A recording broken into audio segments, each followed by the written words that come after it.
Deklarata e ministrës Paunović konfirmon vazhdimin e politikës hegemoniste të Serbisë kundrejt Kosovës dhe është pjesë e komunikimit strategjik që ka për qëllim jo vetëm rehabilitimin e Slobodan Miloševićit, por edhe revizionimin e historisë për luftrat në procesin e shpërbërjes së ish Jugosllavisë, duke përdorur në mënyrë perfide strategjinë e mohimit në radhë të parë dhe narrativën e viktimizimit të përhershëm serb si strategjia që mbi të cilën funksionon arkitektura e propagandës serbe. Ai ka të gjitha kapacitetet që t'i përgjigjet kësaj tendence, t'i përgjigjet politikës shoviniste të Serbisë, por përtej Kosovës duhet të kemi parasysh që e vërteta konsiston në një numër të madh të vendimeve gjyqësore të drejtësisë ndërkombëtare, nëse i referohemi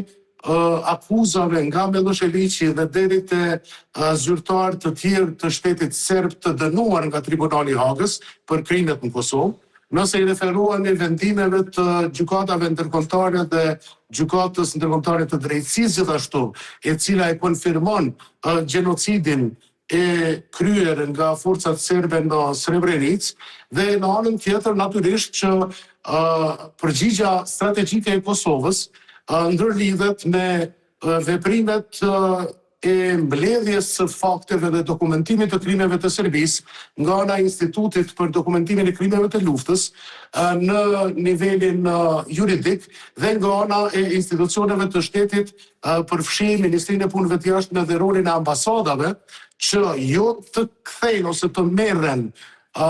me deklaratën në kuptimin e një polemike me një përfaqësuese të qeverisë serbe, por të komunikojnë në mënyrë strategjike me partnerët ndërkombëtar,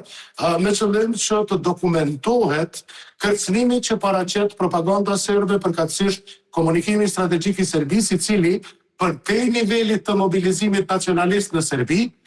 gjithashtu është provokues dhe ka fakte të bollshme që Serbia ka kryer gjenocid në Kosovë, por kjo duhet që të trajtohet me një shkallë të jashtëzakonshme profesionalizmi dhe në mënyrë të sistemike për të arritur deri tek ky objektiv. Sepse me këtë zbardhjet e vërteta historike, dëshmohet fakti që Serbia ka kryer gjenocid dhe i hap perspektivë popullit tonë për një të ardhme tjetër. Gjuha e përdorur së fundmi nga ministra e qeverisë së Serbisë është dëshmi e qartë që spastrimi etnik dhe gjenocidi nuk janë vetëm përpjekje ose vendim e veprim i një individi ose një nomenklature ose një qeverie, në rastin tonë e Miloševićit, por e pjesës më të madhe ose dërmuese të